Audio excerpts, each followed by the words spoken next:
y su abuelo Matusalén, estaban predicando en aquellos tiempos durante 120 años llamando al arrepentimiento. Pero bueno, vamos a pasar al segundo elemento.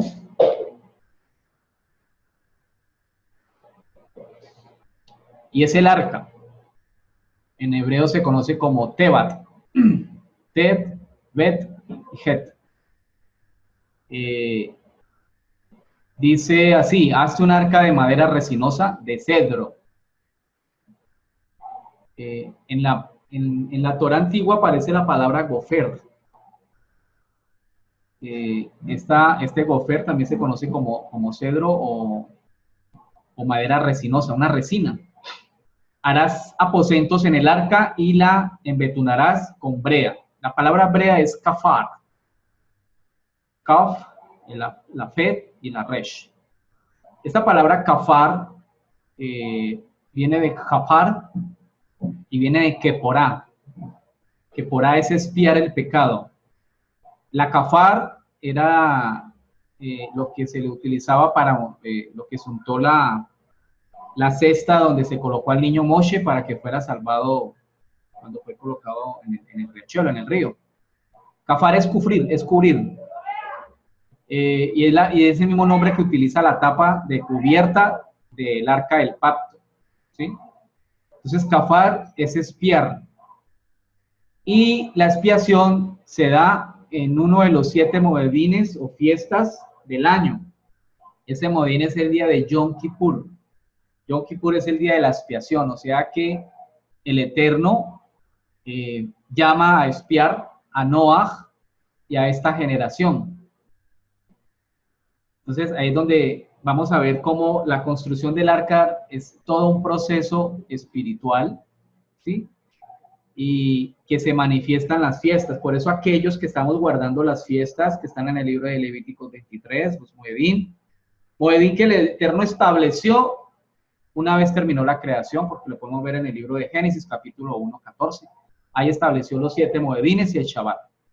Entonces, quienes guardamos los moedines, vamos a conocer profundamente cada uno de ellos y qué significa eso dentro del proceso espiritual, ¿sí? Entonces, él tenía que embetunar o calafalear la arca por dentro y por fuera, o sea que la expiación se hace tanto internamente como externamente. Es un acto del alma, pero es un acto también afuera. Es expiar la casa, es expiar la familia, es expiar y la parte interna, pensamientos, emociones, corazón, etc. Dice así luego: y yo, he aquí que yo traigo un diluvio de aguas sobre la tierra, para destruir toda carne, donde haya el aliento de vida, debajo del cielo, todo lo que hay en la tierra perecerá. Esa arca tenía unas medidas, ¿no? 300 codos de largo, son aproximadamente 140 metros, por 50 codos de ancho, 23 metros, y 30 codos de alto, 14 metros.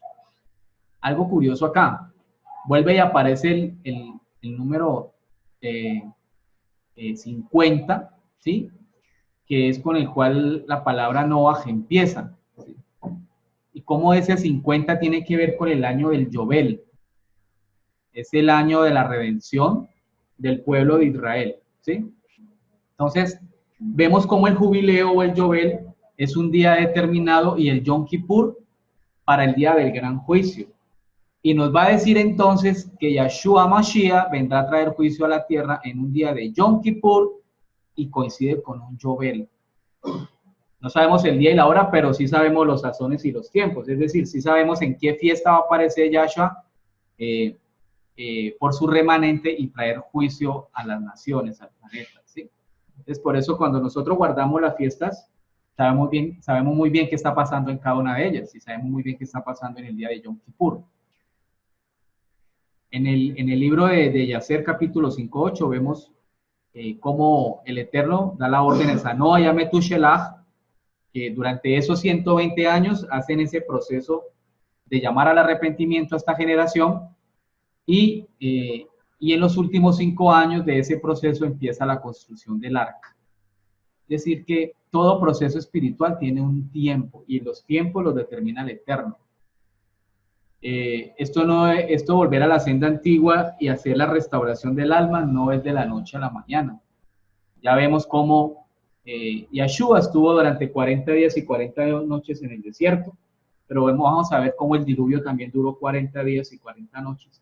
Y cómo Moshe está 40 años preparándose y cómo el pueblo de Israel está 40 años en el desierto. Entonces, todos estos números y todas estas cifras nos van a dar un conocimiento y una sabiduría, que en hebreo se conoce como la gematría. Esto será una materia que más adelante vamos a estudiar, ¿sí? Con aquellos estudiantes, con aquellos talmidín, hermanos y hermanas que quieran profundizar mucho más en el estudio de la Torá. Luego viene el diluvio, el tercer elemento. Entonces tenemos a Noah primero, segundo el arca, y ahora vamos a ver el Matbul, el diluvio. Dice así, dijo luego Adonai a Noah, entra tú y toda tu casa en el arca, porque a ti te he visto justo delante de mí en esta generación. ¿Quién era la familia de Noah? Pues dice que fue su esposa y sus hijos, ¿no? Pero resulta de que Noah fue una generación, ¿no? No solamente fue una mujer y 3 hijos y las 3 esposas de los hijos, ¿no? Porque también le pidió que le trajera doncellas de los hijos de los hombres a sus hijos. Lo vemos en el libro de Yazar. Sino que era una tribu, así como Abraham entró a Canaán con una tribu, y como él era el patriarca, toda esa tribu era su familia. Y como Jacob entró a Egipto con 75 personas, que eran sus siervos y sus esposas y sus hijos, y toda esa era su familia. Entonces Noah era una tribu, era un clan, era una familia. No se sabe exactamente cuánto era el número, pero era una familia, pues, que permitía dar continuidad a la especie humana. Y toda esa familia, lógicamente, que caminaba en rectitud por los caminos de Hashem. Dice, de todo animal limpio tomarás 7 parejas, macho y su hembra. ¿Por qué tomaban 7 parejas?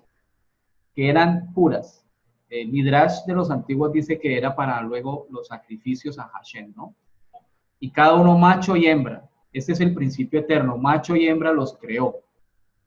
Entonces no es macho con macho ni hembra con hembra. Es macho y hembra, es el principio de creación. Cuando un hombre se junta con otro hombre es rebelión. ¿Sí? Va en contra del propósito del Eterno y por eso viene juicio. Y por eso es que dice el Evangelio que no heredarán el reino de los cielos el varón que se cueste con varón. ¿Sí? Entonces, dice así, más de los animales que no son limpios, o sea, los impuros, una pareja, el macho y su hembra, porque si van a necesitar lógicamente todo tipo de especies que vuelan, que se arrastran y que caminan en 4 patas. Entonces, de hecho, solamente sería una pareja. También de las aves de los cielos, 7 parejas macho y hembra para conservar viva la especie sobre la faz de la tierra. Porque pasados aún 7 días, yo haré llover sobre la tierra 40 días y 40 noches. Resulta de que el Eterno le da la orden a Noah para que ingrese con su clan, con su familia al arca, y ellos están durante 7 días dentro del arca. Durante esos 7 días, los antidiluvianos llegaron donde Noé porque vieron que la cosa se puso seria y le pidieron ingresar al arca. Y Noé les dijo, ¿y no eran ustedes que decían que no necesitaban a Hashem? Porque ahora que ven que están peligrando sus vidas, entonces ahora sí vienen a entrar. Y entonces hubieron muchos llantos y gritos y ruegos. Y dice el Midrash y dice el Haser que ellos intentaron entrar a la fuerza, pero Hashem le dio la orden a los animales salvajes y estos animales ahuyentaron a aquellas personas que eran como 700,000, según el libro de Hasher, que se acercaron al arca. Y al 7º día empezó a llover. Ya sabemos que el 7º día es un día de Shabbat, ¿sí? Entonces, ¿por qué se cumplen 7? Porque aquí estamos hablando del calendario del Eterno, aquí no estamos hablando del calendario gregoriano de los hombres de Occidente. Entonces, al 7º día empezó las lluvias, dice que se rompieron las fuentes de la tierra y las ventanas de los cielos, dice la Torá antigua. O sea que salía agua de debajo de la tierra, de los mares, de los ríos, de los manantiales y de las aguas subterráneas, y también llovía de los cielos. Porque pasados aún 7 días yo haré llover sobre la tierra 40 días y 40 noches. Ya hablé ahorita. Vuelve y repite ese proceso, ¿sí? De purificación, así como lo hizo el pueblo de Israel durante 40 años y como Yeshua lo hizo durante 40 días. Y Moshe duró 40 años en purificación para hacer su misión. Entonces hay unos tiempos establecidos por el Eterno. Dice así, y raeré sobre la faz de la tierra todo ser viviente que dice. Entonces ahí se cumplió el juicio y se eliminó todo ser viviente que estaba sobre la faz de la tierra, sobre la tierra. Entonces la pregunta es, si murió todas esas especies y no entraron gigantes al arca, ¿cómo aparecen gigantes luego? Bueno, los libros antiguos dicen que los gigantes antes del diluvio vivían bajo tierra, habían cavado profundamente en la tierra y habían hecho grandes fortificaciones y ciudades a varios cientos de metros bajo la tierra, y ellos allá permanecían escondidos porque muchos porque eran caídos, ¿no? Entonces, muchos de ellos alcanzaron a entrar a esas ciudades fortificadas intraterrenas y se guardaron del diluvio que estaba sobre la faz de la tierra, y por eso es que cuando ya las aguas se retiran, al tiempo ellos pueden salir, y por eso entonces es que aparecen aquí estos sobrevivientes, estos gigantes que posteriormente el pueblo de Israel se enfrenta. Bueno, dice así, e hizo Noah conforme a todo lo que mandó Adonai. Recordemos que Noah siempre cumplía los mandatos y los preceptos del Eterno, cumplía estrictamente las instrucciones del Eterno, ¿ya? Era Noah de 600 años cuando el diluvio de las aguas vino sobre la tierra. Bueno, él tenía 600 años. La palabra aguas en hebreo es maín. La última letra del hebreo en la palabra maín es la men final. La men final tiene un valor de 600. Entonces, este número 600 representaba que era el tiempo de la purificación. Las aguas es una midbe, no que era una midbe gigante. Así como Abraham pasó por el río Éufrates antes de pasar a Canaán, recibió una midbe con su tribu. El pueblo de Israel pasó por la midbe del mar de Cañas, mal llamado Mar Rojo, ¿sí? Yeshua primero pasó por la midbe o la inmersión de agua con Yohanan el inmersor antes de pasar a los 40 días en el desierto. Y esta midbe representaba la purificación de la nueva humanidad. Quien no nace de agua y de espíritu no puede ver el reino de los cielos. Entonces, la midbe es un elemento indispensable para que todo hombre y mujer regrese al seno de Israel. La midbe o la tevilá, la inmersión en agua, es todo un proceso de arrepentimiento y es un proceso de purificación en agua. Entonces, es necesario que las mujeres hagan midbe después de su nidá, de sus 7 días de nidá. Es importante que para las fiestas, antes de las fiestas, podamos hacer midbe. Es un mandamiento hacer midbe cuando pecamos, ¿sí? Nos arrepentimos, entonces pasamos por la midbe. Está la midbe del arrepentimiento, la midbe de purificación y la midbe de reconocer a Yahshua Mashiach y la bendita Torah de Hashem.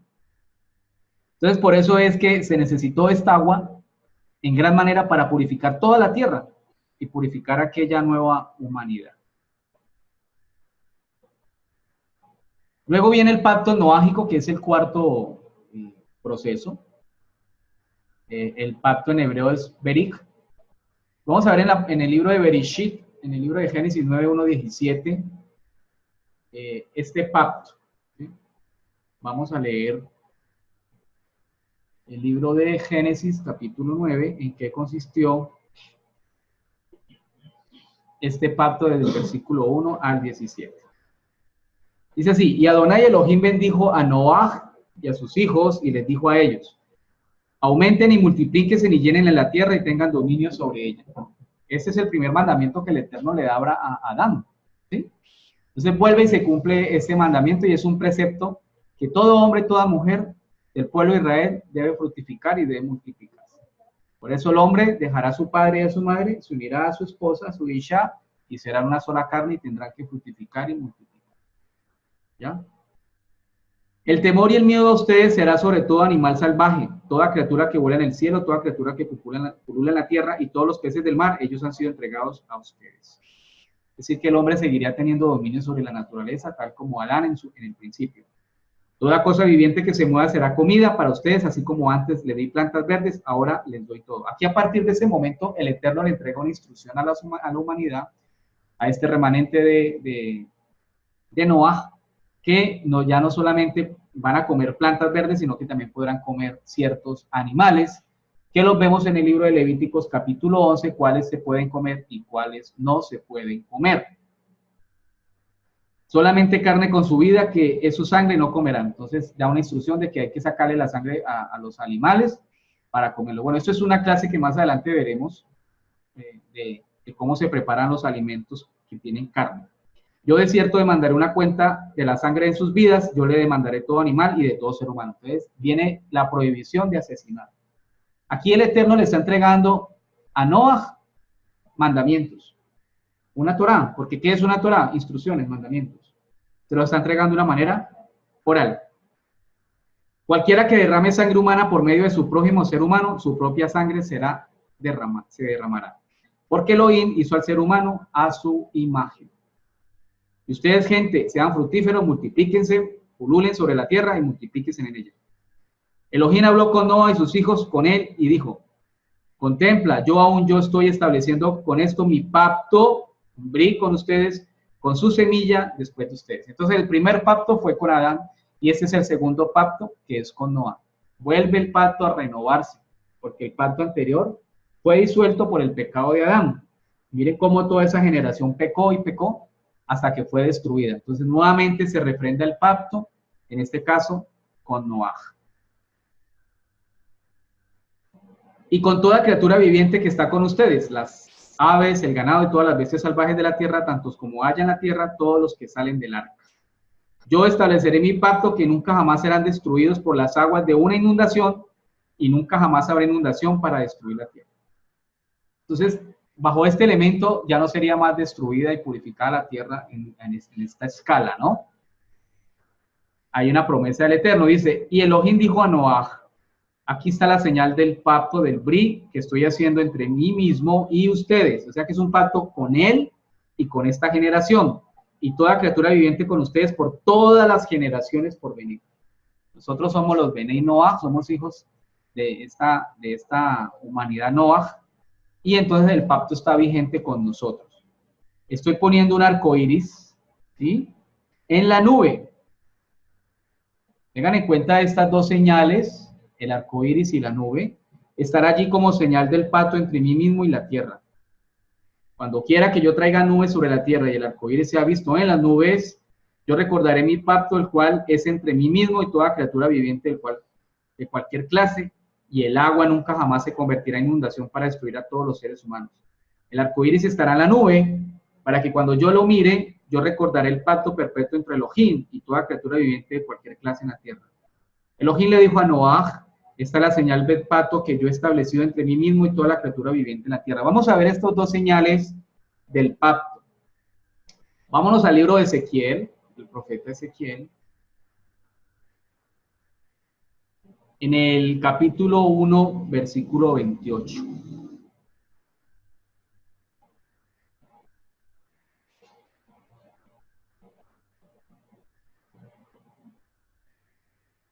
Esta brillantez alrededor de él lucía como un arco iris en una nube en un día lluvioso.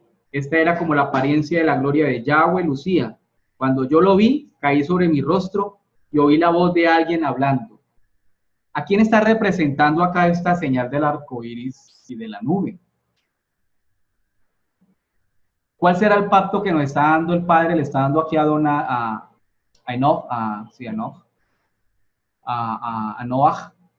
Le está dando a Noah y a todas las generaciones hacia el futuro. Vamos a descubrir quién es el que está hablando acá y quién es el que está en esta señal de arcoíris y nube. Apocalipsis, vamos al libro de Igul, Apocalipsis Revelación, capítulo 4, versículo 3. El que se sentaba allí destellaba como diamantes y rubíes y había un arco iris alrededor del trono que brillaba como esmeralda. Y si nos vamos al mismo libro de Revelaciones, en el capítulo 10, versículo 1, dice así: y vi un malaj poderoso descendiendo del cielo. Estaba vestido por una nube, con un arco iris sobre su cabeza. Su rostro era como el sol y sus piernas como columnas de fuego. Entonces el Brit que estableció al Elohim con Enoch, con Noah, disculpen, se me pega Enoch, con Noah, es el mismo Mashiach, Yahshua Mashiach, el unigénito. Siempre el unigénito, Yahshua Mashiach, ha estado presente en todos los pactos, desde el pacto de Adán, desde el pacto de Noah, desde el pacto de Abraham, de Moshe en el Sinai. Y entonces vemos cómo él aparece al final, en su primera venida, restableciendo el pacto. Y este pacto entonces es un pacto de regeneración y de restauración del pueblo de Israel. Noah tuvo 3 hijos, 3 clanes, 3 generaciones. Jefet, que significa aumentado. Shem, o Sem, que significa el remanente. Ahí viene la palabra semita. De Sem desciende Abraham. Hanocan, que significa quemado o caliente. También significan los descendientes de Misraim o de Egipto. En la pasada clase estuvimos hablando de los estados del alma. Como el primero de esos estados del alma, de esos niveles del alma, es el nefesh, que es el cuerpo, el guf, y tiene que ver con los instintos. Kan representa el cuerpo, los instintos. Yefet significa el ruach, el aliento, el espíritu, donde están las emociones humanas. Y Zen representa la neshama o el alma intelectiva, la inteligencia, los pensamientos del hombre. Entonces aquí estamos hablando de un restablecimiento, ¿sí?, del ser humano, en su espíritu, en su cuerpo y en su neshama, en su inteligencia, para llevarlos a los niveles más altos de conciencia. Entonces la rectificación del alma se conoce como el Tikkun Nefesh o Neshamah. Tikkun Nefesh. Entonces tenemos a Noah, ¿sí? Tenemos en este proceso a Noah, que representa al hombre justo, que está caminando por las sendas del Eterno, bajo los mandamientos, que guarda las fiestas, que guarda Shabbat, que guarda los preceptos, que carga sus tzitzit, que guarda todos los, que come kosher, de acuerdo a Levíticos 11. Es la mujer que guarda su unidad, es la mujer que guarda Shabbat, que guarda las fiestas, que es una mujer justa ante el Eterno. Eso representa a Noah, al hombre justo. Entonces, sin justicia no hay rectificación. Pero Noah entra a la Teba. La Teba es el arca. El arca es la doctrina, pero el arca también representa toda la parte interna del hombre. Recuerde que al arca entraron los animales. Y los animales representan los deseos del ser humano. Los deseos buenos, porque hay unos animales que son puros, y los deseos malos, porque hay unos animales que son impuros. Entonces él entra al arca y vive todo el proceso del diluvio. Pasa por el agua. Y entonces Noah y su familia sufren y temen morir durante esos 40 días y esas 40 noches. El Matbul es el diluvio, que es la Midbe, que es la Tevilá, es todo el proceso de Tikkun, de arrepentimiento, de circuncisión del corazón, como el Ruach HaKadosh, como el Espíritu de Santidad circuncida el corazón y limpia al arca, limpia al hombre, limpia a Noah y a su generación, a sus cuerpos internos, a los niveles del alma, los limpia de toda impureza, de toda mancha. Recordemos que esto corruptible tiene que vestirse de incorruptible, porque no se puede heredar el reino de los cielos lleno de incorruptibilidad. Y tenemos por último el Brit. Entonces el Brit es el pacto que hace el Eterno a través de Mashiach ¿sí? Es el que trae la señal del arco iris y la nube. Entonces, el pacto se establece con Mashiach. Es a través de él, reconociendo a Yahshua Mashiach como el unigénito, como nuestro Melech Haolam, como nuestro Rey eterno. Haciendo tal las cosas como él las hizo, siendo justo como él fue justo. Entonces, ahí está el proceso del pacto de Noah, de Hashem con Noah. Es un proceso que hay que vivir en el alma, que está codificado, y que cuando el alma humana empieza a vivirlo, empieza a desarrollarse todo ese proceso. Noah fue un hombre que cuando fue llamado al arrepentimiento y se le anunció juicio, llevó la voz a sus familias y a toda esa sociedad de aquella época. Nunca cayó porque fue un profeta del Altísimo. Entonces nosotros, los hijos de Israel, las hijas de Israel, somos llamados a traer las buenas nuevas, pero también a anunciar que viene un juicio, porque Yeshua pronto vendrá, como lo prometió. Dice que vendrá con sus malajines, pero también trae juicio sobre las naciones, sobre aquellos que no se arrepintieron y siguieron haciendo el mal. Recordemos que en los días de Noah fueron llamados al arrepentimiento, pero ellos no dejaron sus maldades, ¿sí? Hoy en día vemos cómo se anuncia el evangelio por todo el mundo llamando al arrepentimiento, pero la gente sigue haciendo el mal. Sigue la violencia, antes ha aumentado. El pecado ha aumentado grandemente, la perversidad sexual, las abominaciones, los falsos profetas, los falsos mashiachs, ¿sí? Empiezan a pulular en cada esquina. Entonces vemos cómo